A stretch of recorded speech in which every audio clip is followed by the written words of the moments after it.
സുവിശേഷം 2-ാം അധ്യായം അതിൻ്റെ 1 മുതൽ 11 വരെയുള്ള വാക്യങ്ങൾ നമുക്കൊന്ന് വായിക്കാം.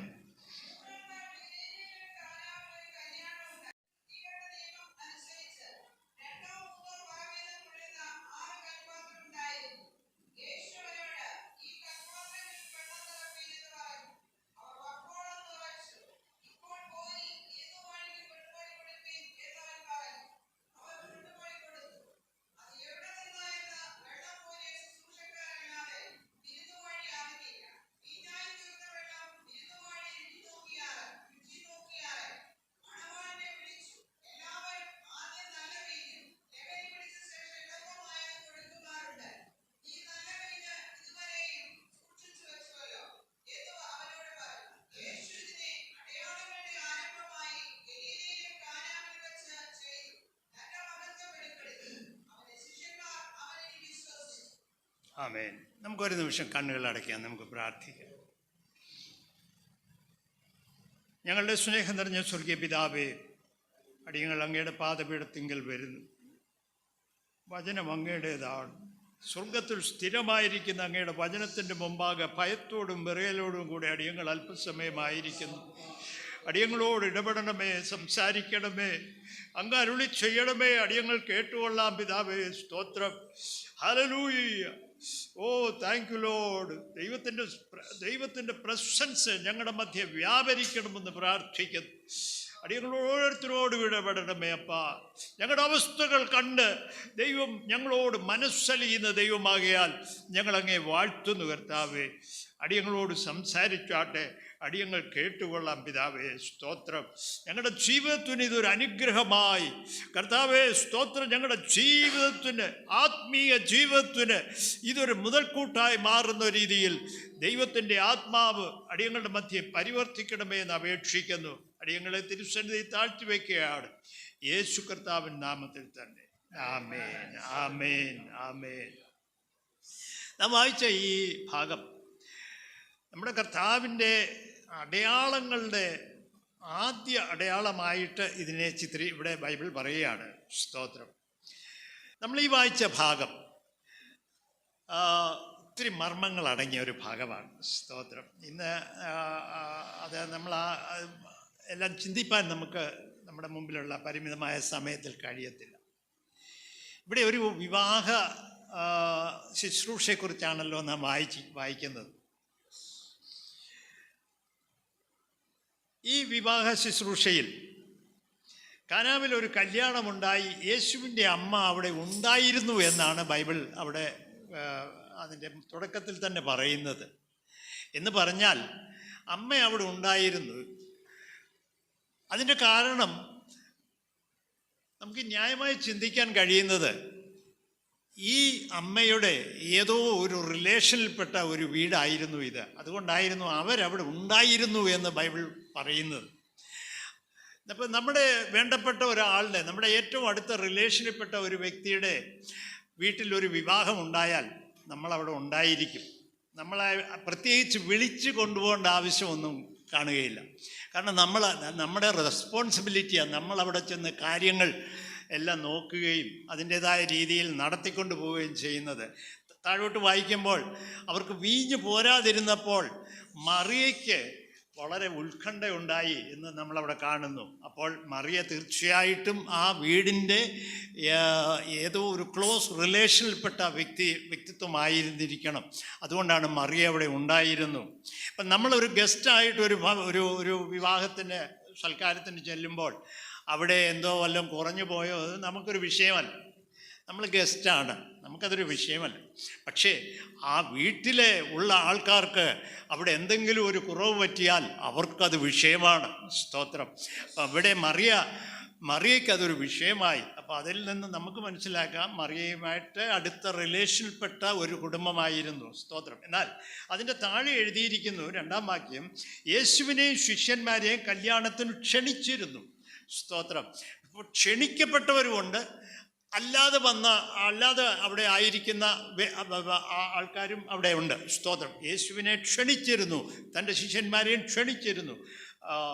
അവിടെ വീഞ്ഞ് പോരാതെ വരുന്ന അടുത്ത വാക്യം 3-ാം വാക്യം വായിക്കുമ്പോൾ വീഞ്ഞ് പോരാതെ വരുന്ന ഒരു സാഹചര്യത്തെ അവിടെ വിവരിക്കുകയാണ്. സ്തോത്രം. അവർക്ക് വീഞ്ഞില്ല എന്ന് യേശുവിൻ്റെ അമ്മ വന്ന് പറയുകയാണ്. അതിൻ്റെ 4-ാം വാക്യത്തിലേക്ക് വരുമ്പോൾ ആ വാക്യം ശ്രദ്ധിക്കുക. യേശു അവളോട്, സ്ത്രീയെ, എനിക്കും നിനക്കും തമ്മിൽ എന്ത്? എൻ്റെ നാഴിക ഇതുവരെ വന്നിട്ടില്ല. സ്തോത്രം. യേശു പറയുന്ന ആ വാക്ക് അല്പം കഠിനമായി എന്ന് നമുക്ക് തോന്നും. പ്രത്യക്ഷതയിൽ അതൊരു കഠിന വാക്ക് എന്ന് തോന്നും. ഒരു സ്വന്തം അമ്മയോട് മകൻ പറയുന്ന വാക്കാണ്. പറയുകയാണ്, സ്തോത്രം, സ്ത്രീയെ എന്ന് വിളിക്കുകയാണ്. സ്തോത്രം. എനിക്കും നിനക്കും തമ്മിൽ എന്ത്? എൻ്റെ നാഴിക വന്നിട്ടില്ല എന്ന് പറഞ്ഞാൽ എന്തോ നാഴിക വന്നിട്ടില്ല എന്ന് പറഞ്ഞാൽ എന്താണ് അതിൻ്റെ അർത്ഥം? എനിക്ക് എൻ്റെ ദൈവത്തിൻ്റെ മഹത്വം എന്നിൽ കൂടെ വെളിപ്പെടേണ്ട സമയമായിട്ടില്ല. സ്തോത്രം എന്നല്ലേ അത് കർത്താവ് സൂചിപ്പിക്കുന്നത്. ഇവിടെ സ്ത്രീയെ എന്നാണ് വിളിക്കുന്നത്. യേശു ഡിസ്റെസ്പെക്റ്റ് ആയിട്ടാണോ തൻ്റെ മദറിനെ സ്ത്രീയെ എന്ന് വിളിക്കുന്നത്? ഒരിക്കലുമല്ല. കാരണം യേശു ക്രിസ്തു അവിടെ തന്നെ തൻ്റെ ശിഷ്യന്മാരുടെ മുമ്പിലും അവിടെ കൂടിയിരുന്ന ജനത്തിൻ്റെ മുമ്പിലും തന്നെ അവിടെ അവതരിപ്പിക്കുന്നത് താൻ പിതാവായ ദൈവത്തിൻ്റെ ഏകജാതനായ പുത്രനായിട്ടാണ്. സ്തോത്രം. മറിയയുടെ ഒരു സന്തതിയായിട്ടല്ല. സ്തോത്രം. അതുകൊണ്ടാണ് സ്ത്രീയെ എന്ന് വിളിക്കുന്നത്. അവിടെ സ്ത്രീയെ എന്ന് വിളിച്ചിട്ട് പറയുകയാണ്, എൻ്റെ നാഴിക വന്നിട്ടില്ല. സ്തോത്രം. ഞാൻ ആ ഭാഗത്ത് അല്പസമയം നമ്മുടെയൊക്കെ ലഭിച്ച സമയത്തിനുള്ളിൽ അവിടെ മാത്രമേ നിൽക്കാൻ സമയം അനുവദിക്കുന്നുള്ളൂ. ആ വാക്ക് മാത്രം ഒന്നുകൂടെ വായിക്കാം. 4-ാം വാക്യം ഒന്ന് വായിച്ചാട്ടെ.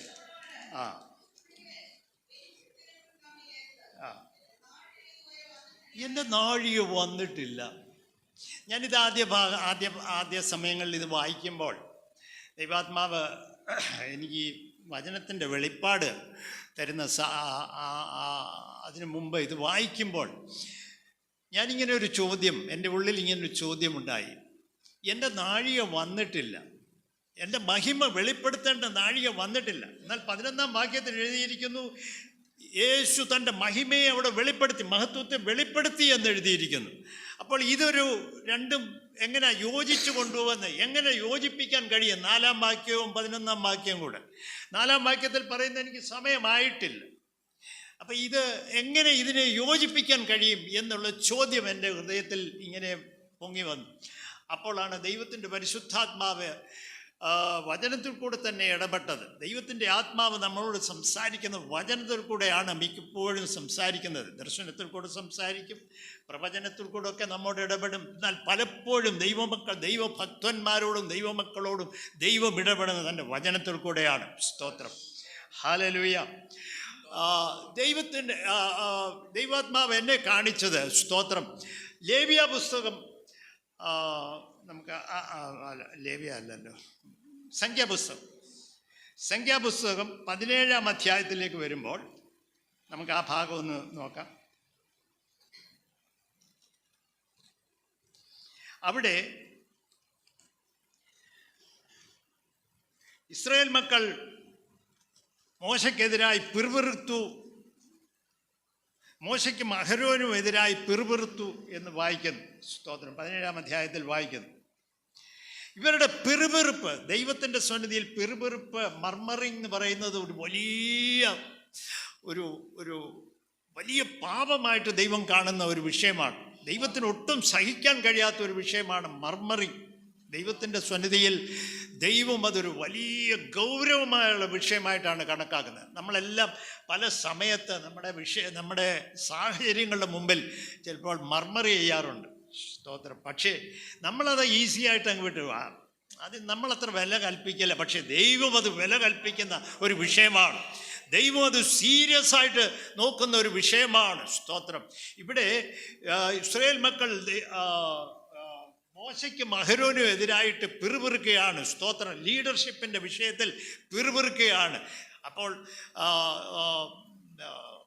12 ട്രൈബ്സ്, 12 ഗോത്ര തലവന്മാർ അവരോട് പറഞ്ഞു, നിങ്ങളെല്ലാം ഓരോ വടി കൊണ്ടുവരാൻ പറഞ്ഞു. നിങ്ങൾക്കെല്ലാം അറിയാവുന്ന ഭാഗമായതുകൊണ്ട് ഞാൻ ഓടിച്ച് പറയുകയാണ്.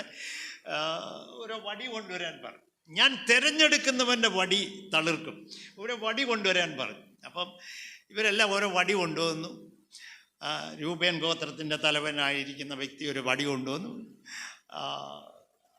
അഷേർ ഗോത്രത്തിൻ്റെ തലവനായിരിക്കുന്ന വടി കൊണ്ടുവന്നു. ശിമയോൻ ഗോത്രത്തിൽ, അങ്ങനെ ഓരോരുത്തരും ഓരോ വടി കൊണ്ടുവന്നു. അവരുടെ വടികളുടെ മേൽ അവരുടെ ഗോത്ര തലവന്മാരുടെ പേരെഴുതി വെച്ചു. എന്നിട്ട് ലേവി ഗോത്രത്തിൻ്റെ അവർ കൊണ്ടുവന്ന വടിയിൽ അഹരോൻ്റെ പേരെഴുതി വെച്ചു എന്ന് നമ്മൾ വായിക്കുന്നു. അവിടെ വായിക്കുന്നു 17-ാം വാക്യം, 17-ാം അധ്യായം, സംഖ്യാപുസ്തകം 17-ാം അധ്യായം. എന്നിട്ട് മോശയുടെ മക്കൾ ഈ വടി, ഇവരെല്ലാം കൂടെ വടി കൊണ്ട് കൊടുത്ത് 12 വടികൾ. ഈ വടികളെല്ലാം കൂടെ സമാഗമന കൂടാരത്തിൽ കൊണ്ടുവന്ന് മോശ കൊണ്ടുവന്ന് നിയമപ്പെട്ടകത്തിൻ്റെ മുമ്പിൽ കൊണ്ടുവച്ചു. ദൈവത്തിൻ്റെ കൽപ്പന പ്രകാരം ഈ വടിയെല്ലാം അവിടെ കൊണ്ടുവച്ചു.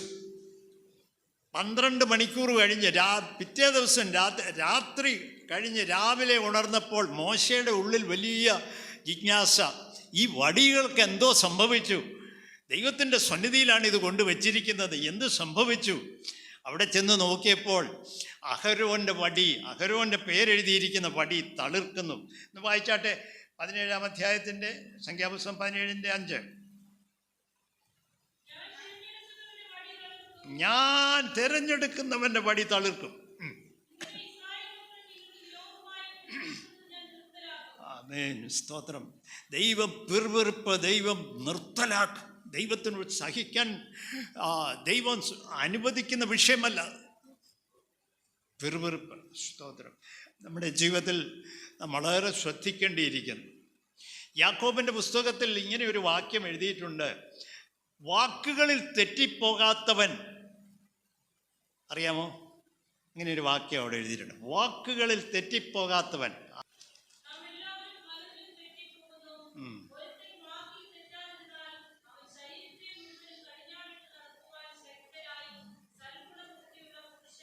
ഞാൻ ആ ഭാഗം വായിക്കുമ്പോൾ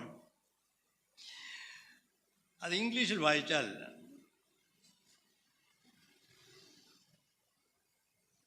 6-ാം വാക്യം ഒന്ന് വായിച്ചാട്ടെ. 6-ാം വാക്യം. ആൻഡ് ദ ടങ്, 6-ാം വാക്യം. നാവ് ഒരു തീ തന്നെ, അത് നമ്മുടെ അംഗങ്ങളുടെ കൂട്ടത്തിൽ അനീതി ലോകമായി ദേഹത്തെ മുഴുവൻ മലിനമാക്കി ജീവചക്രത്തിന് തീ കൊളുത്തുകയും നരകത്താൽ അതിന് തീ പിടിപ്പിക്കുകയും ചെയ്യുന്നു. ഈ ഭാഗം അത് മലയാളത്തിൽ നമുക്ക് ചിലപ്പോൾ അത് നമുക്ക് അത്ര പെട്ടെന്ന് പിടിയിടും. ഇംഗ്ലീഷ് വായിച്ചാൽ കുറച്ചുകൂടെ വ്യക്തമാണ്. And the tongue is a fire, a world of iniquity. So is the tongue among our members, that it defileth the whole body. അങ്ങനെ എഴുതിയിരിക്കുന്നത്. അപ്പോൾ നമ്മുടെ നാവ് കൊണ്ട് നമ്മുടെ ശരീരത്തെ മലിനപ്പെടുത്താൻ കഴിയും. മനസ്സിലായോ? നമ്മുടെ നാവ് കൊണ്ട് നാം പറയാൻ വേണ്ടാത്തത് പറഞ്ഞാൽ നമ്മുടെ ശരീരം മലിനപ്പെടും. മലിനപ്പെട്ടാൽ ശത്രുവിന് നമ്മുടെ ശരീരത്തിന്മേൽ അവകാശമാകും, നമുക്ക് രോഗം കൊണ്ടിടുവാൻ കഴിയും. ഞാനിത് വായിച്ചപ്പോൾ ദൈവാത്മാവ് എൻ്റെ ഹൃദയത്തിൽ ഇടപെട്ടു. അനേകം രോഗികളായിരിക്കുന്നതിൻ്റെ കാരണം, സ്തോത്രം, ശരീരത്തിൽ മാലിന്യം വന്നു നാവിനാൽ. പിറുപിറുക്കുന്നത്, പ്രിയപ്പെട്ടവരെ, ദൈവസ്തുതി വളരെ സീരിയസ് ആയിട്ടുള്ള മാറ്ററാണ്. ആ വാക്യം വെച്ച് നോക്കിയാൽ ഒരുപക്ഷെ പലരും രോഗികളായിരിക്കുന്നതിൻ്റെ കാരണം ഇതൊക്കെയല്ലേ? നാവിന്മേൽ കൺട്രോൾ ഇല്ലാതെ പോയാൽ. സ്തോത്രം.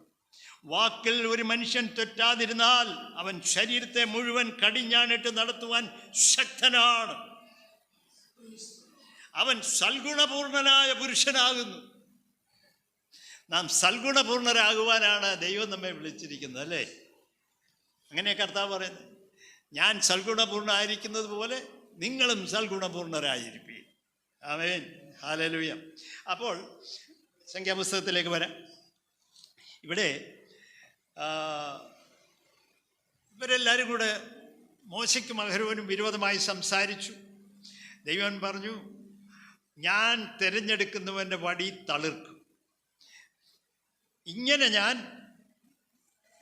ഇസ്രായേൽ മക്കൾ നിങ്ങൾക്ക് വിരോധമായി പിറുപിറുക്കുന്നത് ഞാൻ നിർത്തലാക്കും. സ്തോത്രം. 10-ാം വാക്യം വായിക്കുമ്പോൾ സംഖ്യാപുസ്തകം 10-ാം അടയാളമായി സൂക്ഷിക്കേണ്ടത്. ഇവിടെ 8-ാം വാക്യത്തിൽ വായിക്കുന്നു, ഇത് ഈ അഹരോന്റെ വടി തളിർത്തിരിക്കുന്നതും പൂത്ത് ബദാം ഫലം കായ്ച്ചിരിക്കുന്നു. സ്തോത്രം. ഞാനൊരിക്കൽ ജാർഖണ്ഡിൽ ഒരു ഗ്രാമത്തിൽ ഇങ്ങനെ അവിടെ വചനം സംസാരിച്ചുകൊണ്ടിരുന്നപ്പോൾ ഈ ഭാഗം അവിടെ ഗ്രാമക്കാരുടെ ഇടയിൽ ഈ കൃഷിക്കാരാണ്, അവരുടെ ഇടയിൽ ഈ വചനം സംസാരിച്ചിരുമ്പോൾ അവിടെ ഈ ബദാമൊക്കെയാണ്. അപ്പം ഞാൻ അവരോട് ചോദിച്ചു, ഒരു ബദാം കുരു നട്ടാൽ എത്ര വർഷം കൊണ്ട് അതിൽ നിന്നൊരു ഫലം കായ്ക്കാൻ? അപ്പം അവർ ഇതൊക്കെ കൃഷി ചെയ്യുന്ന ആൾക്കാരല്ലേ. അപ്പം ഞാൻ അവരോട് ചോദിച്ചപ്പോൾ അവർ പറഞ്ഞു ഹിന്ദിയിൽ പറയുക, കംസെ കം 5 സാൽ, തീരെ കുറഞ്ഞ 5 വർഷമെങ്കിലും എടുക്കും അതിൽ നിന്നൊരു ഫലം ഉണ്ടാകുവാൻ. അവർ പറയാണ്, ഒരു ബദാമിൻ്റെ അരി നട്ടാൽ 5 വർഷമെങ്കിലും എടുക്കും. അപ്പോൾ ഈ 5 വർഷത്തെ ആ പ്രോസസ് കർത്താവ് എന്താ ചെയ്ത്? 12 മണിക്കൂറിൽ അങ്ങ് ചുരുക്കി. ദൈവം അതാ ചെയ്തത്. ആ സംഖ്യാപുസ്തകത്തിൽ അതാ ചെയ്തത്. ഈ 5 വർഷം എന്ന് പറഞ്ഞാൽ ഒരു വലിയ സമയമാണ് അല്ലേ? ഇങ്ങനെ കൈവച്ച് ഇത്രയും വലിയ സമയം ദൈവം ഇതിനെ അങ്ങ് കംപ്രസ് ചെയ്തു. ഇതിനെ അങ്ങ് പിടിച്ച് കംപ്രസ് ചെയ്ത് അങ്ങ് ഞെക്കി ചുരുക്കി ഇത്രയും ആക്കി 12 മണിക്കൂർ കൊണ്ട് അതങ്ങ് സാധിപ്പിച്ചു. ദൈവത്തിന് സമയം നീട്ടാനും കഴിയും, സമയത്തെ കുറയ്ക്കാനും കഴിയും. അത് നമ്മൾ മനസ്സിലാക്കണം. ഹല്ലേലൂയ. ദൈവം സമയം നീട്ടിയ അവസരങ്ങളുണ്ട്. 40 ദിവസത്തെ യാത്ര ദൈവം അത് ഇസ്രായേൽ മക്കൾക്ക് 40 വർഷമാക്കി നീട്ടി. അവരുടെ അവിശ്വാസം മൂലം 40 വർഷമായി. ദൈവത്തിൻ്റെ പ്ലാനിൽപ്പെട്ട വിഷയമായിരുന്നില്ല. പക്ഷേ അവരുടെ ദൈവസന്നിധിയിൽ അവർ കാണിച്ച അവിശ്വസ്തത നിമിത്തം, ദൈവത്തെ വിശ്വസിക്കാൻ കഴിയാതിരുന്നതിനാൽ 40 ദിവസത്തെ യാത്ര 40 വർഷമായി മാറി. ദൈവം സമയത്തെ നീട്ടാനും കഴിയും, സമയത്തെ കുറയ്ക്കുവാനും കഴിയും. സ്തോത്രം. നമ്മുടെ ചില വിഷയങ്ങൾക്ക് വിടുതലില്ലാതെ ഇങ്ങനെ വർഷങ്ങളായി കിടക്കുന്ന വിഷയങ്ങൾ, സ്തോത്രം, ദൈവത്തിൻ്റെ അത് ഒറ്റ നിമിഷം കൊണ്ട് അതിൻ്റെ മറുപടി തരുവാൻ ദൈവത്തിന് കഴിയും. ഒറ്റ രാത്രി കൊണ്ട് ദൈവം മറുപടി തരുവാൻ കഴിയും. സ്തോത്രം. ഞാൻ അന്ന് കർഷകരുടെ ഇടയിൽ ശുശ്രൂഷിച്ച അന്ന് ശുശ്രൂഷയെല്ലാം കഴിഞ്ഞ് ഞങ്ങളവിടെ ദൈവദാസന്മാർ അവിടെ വർത്തമാനം പറഞ്ഞുകൊണ്ടിരുന്നപ്പോൾ ഒരാൾ പ്രാർത്ഥിക്കാൻ വന്നു. ഒരു സ്ത്രീയെ കൊണ്ടുവന്നു, ഒരു സഹോദരിയെ പ്രാർത്ഥിക്കാനായിട്ട് അവിടുത്തെ പാസ്റ്റർ കൊണ്ടുവരിക. അപ്പം ഞാൻ ചോദിച്ചു, എന്താ വിഷയം? അപ്പോൾ പറയുകയാണ്, ഈ സഹോദരിക്ക് ഇപ്പം 38 വയസ്സായി, ഇതുവരെയും വിവാഹം നടന്നിട്ടില്ല. അവർക്ക് എന്തുകൊണ്ടോ വന്ന ആലോചനകളെല്ലാം അങ്ങ് മാറി പോവുക, വിവാഹം നടക്കുന്നില്ല. അപ്പം എന്നോട് പറഞ്ഞു, ഒന്ന് പ്രാർത്ഥിക്കണം. അപ്പം ഞാനും അവിടുത്തെ പാസ്റ്ററും ഞങ്ങൾ ഒന്നിച്ചാണ് പ്രാർത്ഥിച്ചത്. ഞങ്ങൾ പറഞ്ഞു, ശരി നമുക്ക് പ്രാർത്ഥിക്കാം. ഞങ്ങൾ പ്രാർത്ഥിച്ചു കഴിഞ്ഞ് ഞാനിങ്ങ് ബാംഗ്ലൂർക്ക് പോന്നു. പിന്നെ അത് കഴിഞ്ഞിട്ട് പിന്നെ അവരെക്കുറിച്ച് ഒന്നും അറിയുന്നില്ല. കുറേ നാൾ കഴിഞ്ഞപ്പോൾ എനിക്കൊരു ഫോൺ കോൾ വന്നു. അവിടുത്തെ പാസ്റ്ററാണ് വിളിച്ചിട്ട് എന്നോട് പറഞ്ഞു, ദേവദാസിനെ അന്ന് ഒരു സ്ത്രീക്ക് വേണ്ടി പ്രാർത്ഥിച്ചത് ഓർക്കുന്നുണ്ടോ? ഞാൻ പറഞ്ഞു, എനിക്ക് എത്രയോ പേരിങ്ങനെ വരുന്നു, പ്രാർത്ഥിക്കുന്നു, എല്ലാം ഓർക്കണമെന്നില്ലല്ലോ, എനിക്കത്ര ശരിയായിട്ട് ഓർമ്മ വരുന്നില്ല എന്ന് പറഞ്ഞു. പിന്നെ അദ്ദേഹം ഓർമ്മിപ്പിച്ചു, അന്നൊരു 38 വയസ്സുള്ള ഒരു സ്ത്രീ ആ ഗ്രാമത്തിൽ അന്ന് വന്ന് പ്രാർത്ഥിച്ചു. ഞാൻ ചോദിച്ചു, എന്ത് സംഭവിച്ചു?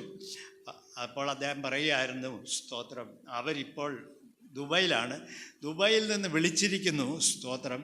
അവർ വിളിച്ച് പറയുകയാണ്, സ്തോത്രം, ഒരു ദുബൈയിൽ നിന്ന് വന്ന ഒരു സഹോദരൻ അവരെ വിവാഹം ചെയ്തു. ആ പ്രാർത്ഥനയെല്ലാം കഴിഞ്ഞ് അവരുടെ ചുരുങ്ങിയ നാളുകൾക്കുള്ളിൽ വിവാഹം കഴിഞ്ഞു.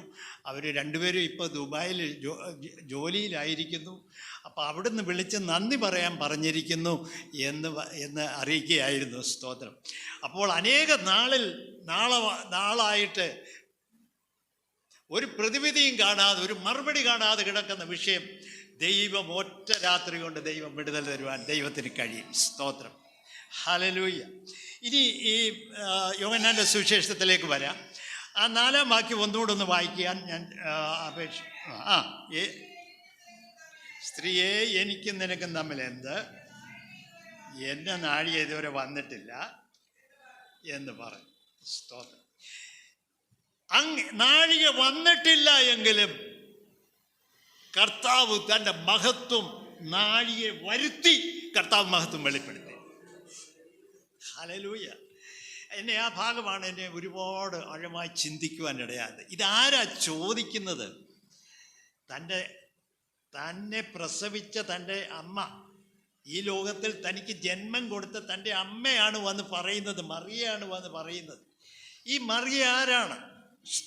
സ്കൂളിൽ പോയിട്ടില്ലാത്ത ഒരു വ്യക്തിത്വം, ഒരു ഗ്രാമീണ പെൺകുട്ടി, 10-15 വയസ്സ്, 14-15 വയസ്സ് പ്രായമുള്ള ഒരു സാധാരണക്കാരി, ഒരു പെൺകുട്ടി, ഒരു പാവം പെൺകുട്ടി, നല്ല സ്വഭാവമുള്ള ഒരു ഭക്തയായ ഒരു ദൈവ പൈതൽ.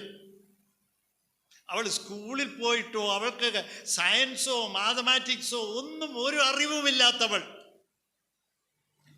അൺപഡായിട്ടുള്ള ഒരു വ്യക്തിത്വം. സ്തോത്രം.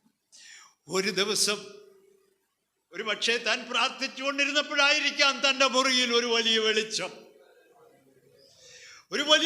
ഇറങ്ങി വന്ന് ഒരു സ്വർഗദൂതൻ വന്ന് മുമ്പിൽ നിന്നിട്ട് പറയുകയാണ്. സ്തോത്രം.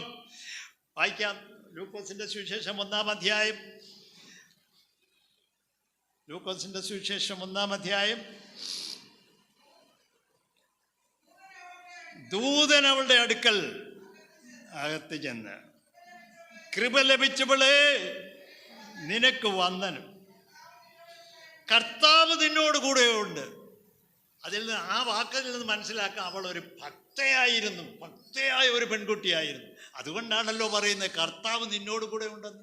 ദൈവം ആരോട് കൂടെ ആയിരിക്കുന്നത്? ഭക്തന്മാരോട് കൂടെയല്ലേ? സ്തോത്രം. ഭക്തയായ ഒരു പെൺകുട്ടി, നിഷ്കളങ്കയായ ഒരു പെൺകുട്ടി. സ്തോത്രം. ലോകത്തിൻ്റെ അഴുക്കുകളോ കാര്യങ്ങളിലോ ഒന്നും ഇടപെടാതെ മാറി ഒരു പ്രത്യേക സ്തോത്രം, ഒരു സെപ്പറേറ്റഡ് ലൈഫുള്ള ഒരു പെൺകുട്ടി. സ്തോത്രം. ഹല്ലേലൂയ. ദൈവദൂതൻ വന്ന് പറയുകയാണ്. സ്തോത്രം. കൃപ ലഭിച്ചവളെ നിനക്ക് സമാധാനം. എന്തോ ഒരു വന്ദനം. സ്തോത്രം. എന്നിട്ട് താഴെ പറയുകയാണ്, വായിക്കാം. കർത്താവ് നിന്നോട് കൂടെ ഉണ്ട്. താഴോട്ട് വായിച്ചാട്ടെ. അവൾ ആ വാക്ക് കേട്ട് ഭ്രമിച്ചു. ഇതെന്തൊരു വന്ദനം. ദൂതൻ അവളോട്, നിനക്ക് ദൈവത്തിൻ്റെ കൃപ ലഭിച്ചിരിക്കുന്നു. ആ ആ ആ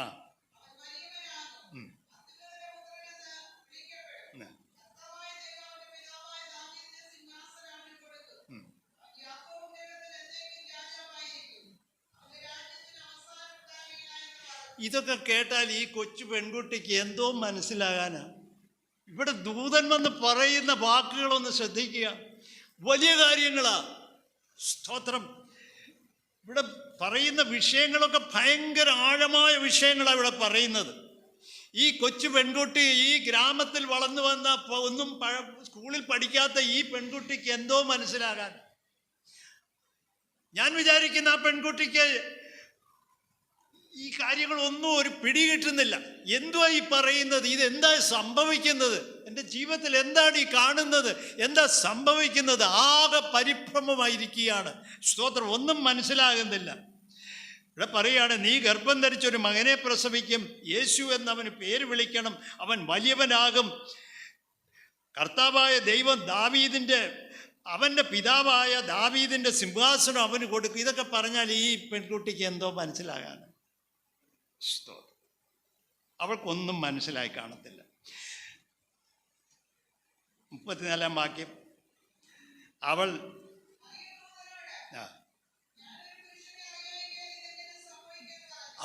അവളുടെ ഉള്ളിൽ ചിന്തകൾ ഉയരുകയാണ്.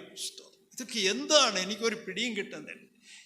എനിക്കൊരു ഭർത്താവില്ല. ഞാൻ പിന്നെ എങ്ങനെ ഇതെങ്ങനെ സംഭവിക്കും? ഒരു കുട്ടി ജനിക്കും. അതിന് ദൂതൻ പരിശുദ്ധാത്മാവ് നിന്റെ മേൽ വരും. ഹല്ലേലൂയ. നിനക്ക് പ്രയാസമുള്ളത്, നിനക്ക് അസാധ്യമായത് ഇതെങ്ങനെ സാധിക്കും? പരിശുദ്ധാത്മാവ് വന്നാൽ സാധിക്കും പ്രിയപ്പെട്ടവരെ. അത്ഭുതങ്ങൾ നടക്കും. ഹല്ലേലൂയ. സ്കൂളിൽ പോയിട്ടില്ല, വിഷയമല്ല. നിനക്ക് പഠിത്തമില്ല, നിനക്ക് അറിവില്ല, നിനക്ക് ജ്ഞാനമില്ല, വിഷയമല്ല. പരിശുദ്ധാത്മാവ് വന്നാൽ അത്ഭുതങ്ങൾ നടക്കും. ഇന്ന് നമുക്ക് വേണ്ടിയത് അതല്ലേ? നമ്മുടെ കാര്യങ്ങൾക്ക്, നമ്മുടെ വിഷയങ്ങൾക്ക് പരിശുദ്ധാത്മാവ്.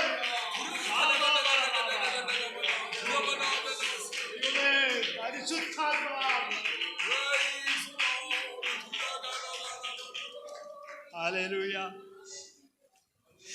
ഹല്ലേലൂയ. ആ പറഞ്ഞത് പരിശുദ്ധാത്മാവ് നിന്റെ മേൽ വരും എന്ന് പറഞ്ഞത് ഒന്നും ഈ മറിയയ്ക്ക് അതിൻ്റെ എത്രമാത്രം ഗഹരായ അതിൻ്റെ ആ ആഴങ്ങൾ ഈ പെൺകുട്ടിക്ക് മനസ്സിലായോ എന്ന് എനിക്കറിയില്ല. സ്തോത്രം. എനിക്ക് സംശയമുണ്ട് അത് ഗ്രഹിക്കാനുള്ള ഒരു കഴിവ് അതിനുണ്ടോ എന്ന്. ഹല്ലേലൂയ. പക്ഷേ അവൾ ഒന്നു ചെയ്തു. അതിൻ്റെ താഴെ വായിക്കുന്നുണ്ട്,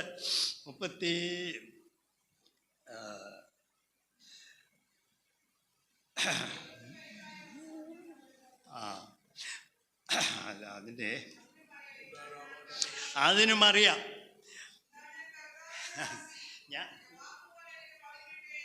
ഞാൻ വിചാരിക്കുന്നു അവളവിടെ മുട്ടുകുത്തി കാണും, പറഞ്ഞു കാണും.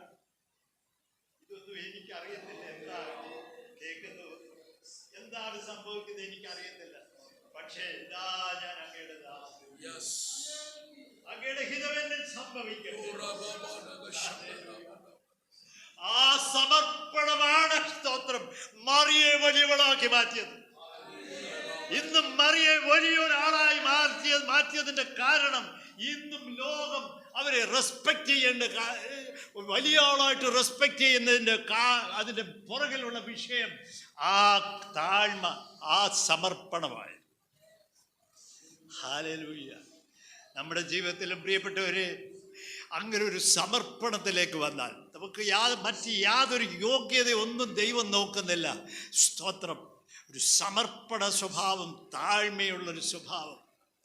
അപ്പാ ഗണഹിതം എന്നിൽ നിറവേറണമേ, ഞാനിതാ എന്നെ സമർപ്പിക്കുന്നു. ആ സമർപ്പണം ഈ മറിയയാണ് വന്ന് പറയുന്നത്. അവർക്ക് വീഞ്ഞില്ല. യേശുവിന് പറയാൻ കഴിയുമോ? ഇല്ല, ഇപ്പൊ എനിക്ക് ചെയ്യാൻ കഴിയത്തില്ല. യേശു ആ സമയം എൻ്റെ സമയമായില്ല. ഒരുപക്ഷെ തൻ്റെ സമയം 6 മാസം കഴിഞ്ഞിട്ടായിരിക്കാം തൻ്റെ മഹിമ വെളിപ്പെടുത്തേണ്ട ടൈം. സ്തോത്രം. യേശു ആ 6 മാസത്തെ അങ്ങ് ചുരുക്കി ഒരു നിമിഷം കൊണ്ട്. സ്തോത്രം. ഹല്ലേലൂയ. മറിയ പറഞ്ഞു ആ സെർവൻസിനോട്, അവൻ പറയുന്നത് എന്താന്ന് വെച്ചാൽ നിങ്ങൾ അതുപോലെ ചെയ്തോളാൻ പറഞ്ഞു. യേശു എന്ത് പറയുന്നു അതുപോലെ ചെയ്യാൻ അവിടെ നിന്ന ആ സെർവൻസിനോട് പറയുകയാണ്. സ്തോത്രം. അവിടെ അത്ഭുതം നടന്നു. സ്തോത്രം. പ്രിയപ്പെട്ടവരെ, ആ മറിയെ പോലെ നമുക്ക് ഒന്ന് താഴ്ത്തി കൊടുക്കാൻ കഴിയുമോ? ഇന്ന് പൽക്കാലം അപ്പാ അങ്ങയുടെ ഇഷ്ടം ചെയ്യുവാൻ ഞാൻ എന്നെ സമർപ്പിക്കുന്നു. അങ്ങയുടെ ഇഷ്ടം എന്നിൽ നിറവേറ്റണമേ. കണ്ണുകൾ അടയ്ക്കാൻ നമുക്ക് പ്രാർത്ഥിക്കാം. ഞങ്ങളുടെ സ്നേഹം നിറഞ്ഞ സ്വർഗീയ പിതാവേ, അങ്ങ് ഈ ലോകത്തിൽ വരുവാൻ അപ്പാ അങ്ങ് തിരഞ്ഞെടുത്ത ആ വ്യക്തിത്വം മറിയയെക്കുറിച്ച് ഞങ്ങൾ ഇന്ന് പൽക്കാലം ഇവിടെ വായിച്ചു. പിതാവേ, ലോകത്തിലെ യാതൊരു യോഗ്യതയോ ഒന്നുമല്ലല്ലോ, ഒരു കുലമഹിമയോ ഒന്നുമല്ലല്ലോ അങ്ങ് നോക്കിയത്. തൻ്റെ ആ താഴ്മയും ആ നല്ല സ്വഭാവവും നല്ല ഭക്തിയും ദൈവഭക്തിയും കൃപ ലഭിക്കുവാനിടയായല്ലോ. അപ്പാ അതുപോലൊരു ഹൃദയം അടിയങ്ങൾക്ക് തരണമേ. ഞങ്ങൾ സമർപ്പിക്കുന്നു പിതാവേ. അങ്ങയുടെ ഹിതം ഞങ്ങളെ നിറവേറണമേ. ഈ ലോകത്തിലൊരു ജയജീവിതം ചെയ്യുവാൻ, ദൈവരാജ്യം ദൈവത്തിന് മഹത്വം കൊടുക്കുവാൻ, ഞങ്ങളുടെ ജീവിതം ദൈവത്തിന് മഹത്വമായി മാറുവാൻ ഇടയാക്കണമേ എന്ന് പ്രാർത്ഥിക്കുന്നു കർത്താവേ. അങ്ങയുടെ ജനത്തെ അനുഗ്രഹിച്ചു പ്രാർത്ഥിക്കുന്നു. അനേക നാളുകളായി, വർഷങ്ങളായി വിടുതലില്ലാതിരിക്കുന്ന വിഷയങ്ങൾ ഒക്കെയുള്ള മനുഷ്യരാണ് ഞങ്ങൾ. എൻ്റെ ദൈവമേ, അങ്ങയുടെ മഹത്വം വെളിപ്പെടണമേ. ഹല്ലേലൂയ. ആ കാനാവിൽ വെളിപ്പെട്ട ദൈവത്തിൻ്റെ മഹത്വം ഇളയവരുടെ ജീവിതങ്ങളിലും വെളിപ്പെടട്ടെ എന്ന് അടിയങ്ങൾ അപേക്ഷിക്കുന്നു. Thank you father. അടിയങ്ങളുടെ അപേക്ഷ കേട്ടതിനായി നന്ദി. അങ്ങയുടെ മഹിമ കാണുവാൻ ഭാഗ്യം തന്നാട്ട് പിതാവേ. അങ്ങയെ മഹത്വപ്പെടുത്തുവാൻ ഇടയായി തീരട്ടെ. യേശു കർത്താവിൻ നാമത്തിൽ തന്നെ. ആമേൻ.